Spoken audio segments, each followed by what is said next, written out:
وعلیکم ورحمۃ اللہ وبرکاتہ۔ آج کا ٹاپک ہے ذوق اور اس کے کارناموں سے متعلق۔ ذوق نے کیا لکھا ہے؟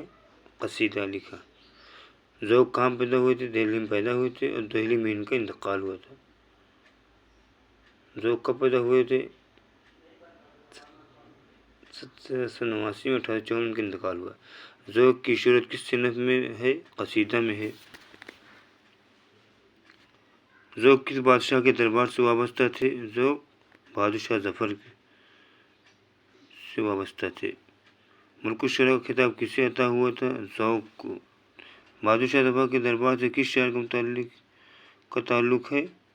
ذوق کا۔ غالب کے معاصر قصیدہ گو شاعر کون تھے؟ ابراہیم ذوق تھے۔ شاہی دربار سے کس شاعر کا تعلق ہے؟ ذوق۔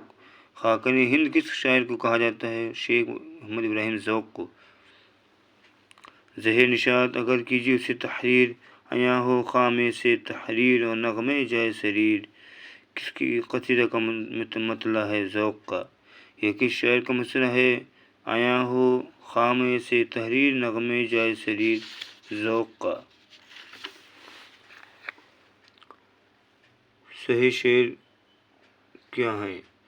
ان دنوں گرچہ دکن میں ہے بڑی قد سخن، کون جائے ذوق پر دلی کی گلیاں چھوڑ کر۔ کسی بادشاہ نے ان کو بلایا تھا لیکن کہ دلی چھوڑ کر ہمارے یہاں جائے، لیکن یہ جو ہے دلی کی گلیاں چھوڑ کے جانے سے منع کر دیا تھا۔ شیخ ابراہیم ذوق کا سن ولادت کب ہوا؟ 1789 میں ہوا، دہلی میں پیدا ہوئی۔ اس شاعر نے مختلف علوم و فنون کی اصطلاحات کو بڑی خوبی کے ساتھ اپنے قصائد میں برتا ہے۔ ذوق نے رنگ سانولا چیچک کے داغ بہت تھے، کہتے تھے کہ 9 دفعہ چیچک نکلی تھی، مگر رنگت اور داغ کچھ ایسے مناسب اور موزوں واقع ہوئے تھے کہ چمکتے تھے اور بھلے معلوم ہوتے تھے۔ ذوق کے بارے میں یہ کس کا قول ہے؟ محمد حسین آزاد کا، کیونکہ محمد حسین آزاد کے والد صاحب اور جو محمد ابراہیم ذوق یہ دونوں لنگوٹیا یار تھے۔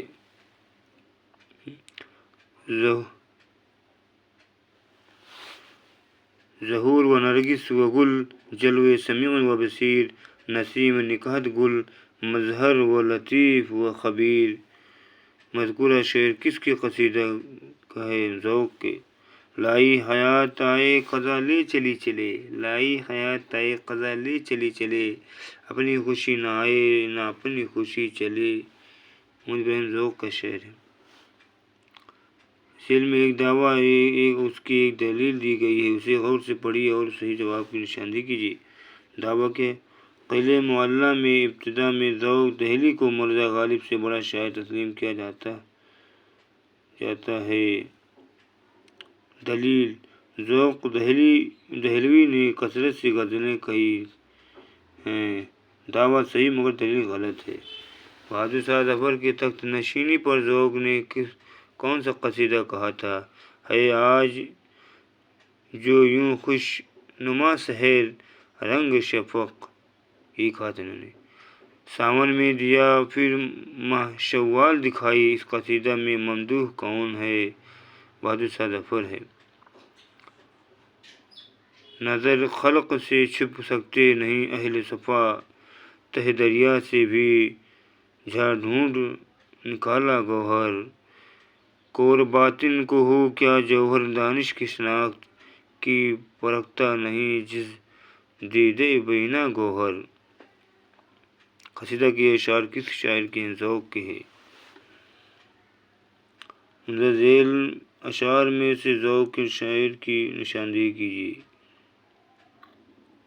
کرے ہے سلب تغیر کو ذات حادث سے، زمانہ عدل سے تیرے باعتدال پذیر، یہ صحیح۔ کرے ہے سلب تغیر کو ذات حادث سے، زمانہ عدل سے تیرے باعتدال پذیر۔ ذیل میں سے 2 زمرے مکمل شعر کی حیثیت سے صحیح ہیں۔ ذہن نشاط اگر کیجیے اسے تحریر، عیاں ہو خامے سے تحریر نغمے جائے سریر، اثر ہے باد بہاری کے لہلہانے میں، زمیں پہ ہم سر سنبھل ہے موج نقش حقیر، کرے ہے والب غنچے در ہزار سخن، درج ذیل کے صحیح مسئلہ سے شعر کو مکمل کیجیے۔ چمن میں موج تکلم کی کھول کر زنجیر، یہ صحیح۔ محسن کاکوری 1837 میں پیدا، کاکوری لکھنؤ میں پیدا ہوئے، 1905 میں منی پور میں انتقال ہوا ان کا، 1905 میں۔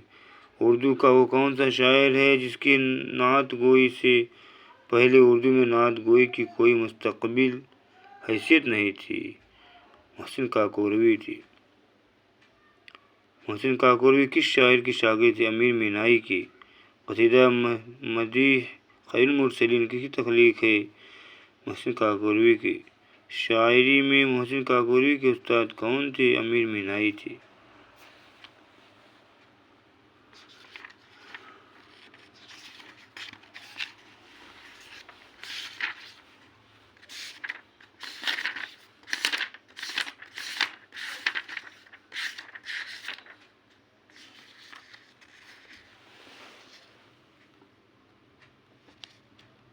مرثیہ، سراپا کا استعمال کس صنف میں ہوتا ہے؟ مرثیہ میں۔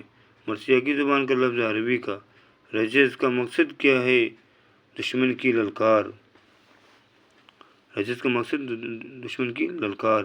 آمد کس شعر صنف کا جز ہے؟ مرثیہ کا۔ چہرہ کس صنف سکون کا جز ہے؟ مرثیہ کا۔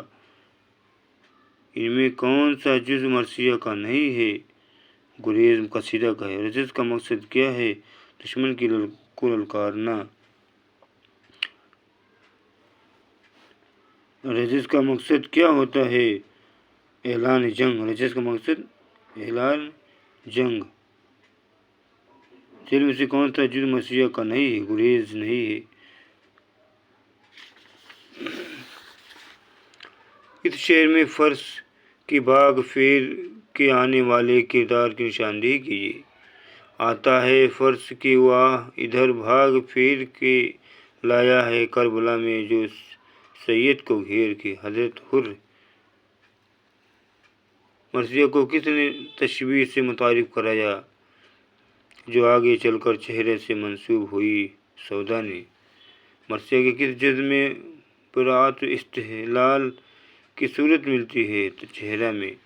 مختلف اجزاء ترکیبی سے تشکیل کردہ مرثیہ کی خارجی حیت کو پہلی بار کس نے متعارف کرایا تھا، جسے انیس و دبیر نے انتہائی کمال تک پہنچا دیا؟ میر ضمیر نے۔ مرثیے کے کس جز میں براعت استحلال کی صورت ملتی ہے؟ چہرہ میں۔ مرثیے کے اجزاء ترکیبی کی صحیح ترتیب کے زمرے کی نشاندہی کیجیے۔ چہرہ سراپا، رخصت، آمد حجت، جنگ، شہادت، بین۔ ابھی یہ کوشچن جو ہے ابھی آیا تھا، دسمبر کا ایگزام جو ہوا تھا UGC نیٹ کا 2024 کا، اس میں آیا تھا کوشچن۔ کس شاعر نے مرثیہ کو مسدد کی حیت بخشی؟ میر ضمیر نے۔ بین کس صنف شاعری کی لازمی جز ہے؟ مرثیہ کا۔ مرثیہ کے ذریعے اخلاق کی بہترین تعلیم دی جا سکتی ہے، یہ کس کا قول ہے؟ حالی کا۔ اجزائے مرثیہ کی درست ترتیب کی نشاندہی کی۔ چہرہ، رجز، رزم، شہادت، بین۔ میر انیس و مرزا دبیر نے کس حیت میں مرثیہ لکھی؟ مسدس میں۔ مسدس کسی کا؟ مسدس 6 لائن کی جو لکھی جاتی ہے، 6 مصرعے کی، اسے کیا کہتے ہیں؟ مسدس کہتے ہیں۔ ذیل میں ایک دعویٰ اور ایک دلیل دی گئی، انہیں غور سے پڑھیے اور صحیح زمرے کی نشاندہی کیجیے۔ دا اردو مراثی سانحہ کربلا کے بہترین عکاس ہیں۔ دلیل اس میں سانحہ کربلا کے تمام ممکنہ پہلوؤں کا مؤثر طریقے سے احاطہ کیا گیا ہے۔ دعویٰ صحیح اور دلیل بھی صحیح، دونوں صحیح ہے۔ ذیل میں درج اجزائے ترکیب کی صحیح ترتیب کی نشاندہی کیجیے۔ چہرہ سراپا، رخصت، آمد، یہ کریکٹ سی۔ ذیل میں 2 زمرے فن کے اعتبار سے صحیح کیجیے۔ پریم چند کرشن چندر راج سنگھ بیدی افسانہ نگار ہیں، کریکٹ ہے۔ میر ضمیر، میر خلیل، مرزا دبیر مرثیہ نگار ہیں، ٹھیک۔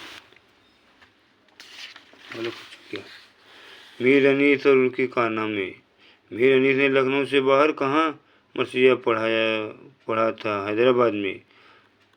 مرثیہ گوئی کی روایت کس خاندان سے وابستہ ہے؟ میر انیس سے۔ مولا نے سر جھکا کے کہا میں حسین ہوں، اس مصرع کے شاعر ہیں کون؟ میر انیس۔ کھا کے اوس اور بھی سبزہ ہرا ہوا تھا، موتیوں سے دامن صحرا بھرا ہوا، یہ کس شاعر کو میر انیس کا ہے؟ میر انیس کی ابتدائی تخلص کیا تھا؟ حزیں تھا۔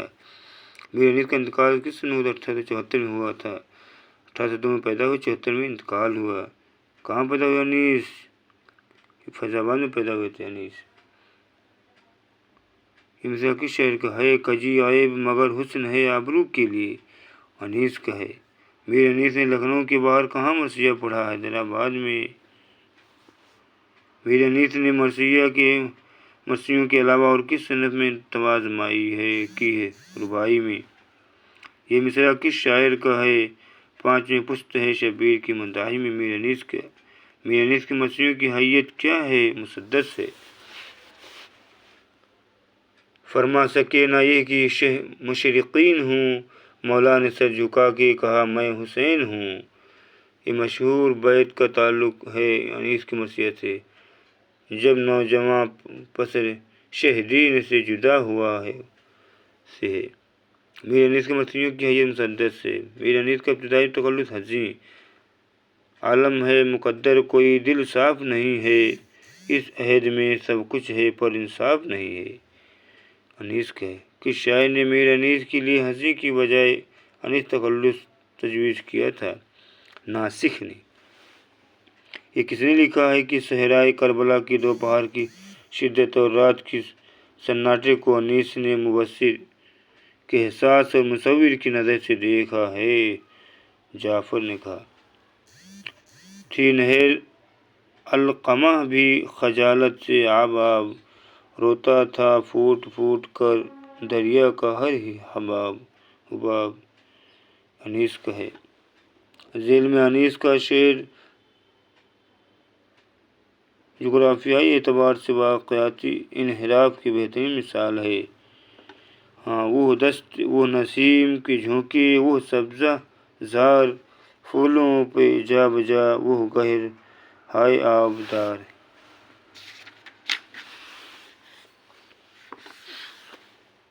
میر انیس کا مرثیہ آج شبیر پہ کیا عالم تنہائی ہے؟ لکھنؤ سے دلی پہنچا تو کس نے کہا کہ انیس نے خواہ مخواہ پورا مرثیہ لکھا ہے؟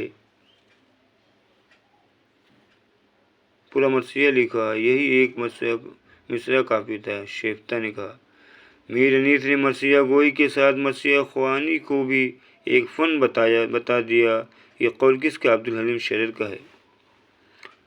شبنم نے بھر دیے تھے کٹورے گلاب کے، یہ کس شاعر کا مصرع ہے؟ میر انیس کا۔ مراثی انیس کی کل کتنی جلدیں ہیں؟ مراثی انیس کی کل 6 جلدیں ہیں۔ جب قطع کی مسافت شب آفتاب نے جلوہ کیا سحر کا رخ بے حجاب، یہ کس کا شعر؟ میر انیس کا۔ اللہ اللہ اسد اللہ نے نواسوں کو جھلکا جلال، چاند کے چہروں پر بل کھائے ہوئے زلفوں کے بال، نیمچے کاندھے پہ رکھے ہوئے مانند ہلال، گرچہ بچپن تھا یہ رستم کو سمجھتے تھے وہ زال، صف میں گھوڑوں کو بڑھا کر جو پلٹ جاتے تھے، مورچے لشکر کفار کے ہٹ جاتے تھے، میر انیس نے لکھا۔ میر انیس نے لکھنؤ سے باہر کہاں مرثیہ پڑھا؟ حیدرآباد میں۔ کس زمرے کے دونوں شاعر فیض آباد میں پیدا ہوئے تھے؟ انیس اور ناسخ۔ پہنچا قریب فوج خدا جب وہ با وفا، چرچا ہوا حسین کے لشکر میں جا بجا، ہوشیار اے امام کے اصحاب و اقربا، ہاں نیزے تانو تیغیں سنبھالو غضب ہوا، آتا ہے وہ فرس کی ادھر باغ پھیر کے، لایا ہے کربلا میں جو سید کو گھیر کے، اس بند میں کس کی آمد کی اطلاع ملتی ہے؟ حضرت حر کی۔ لکھنا مجھے نسبت کا اگر ہو کہیں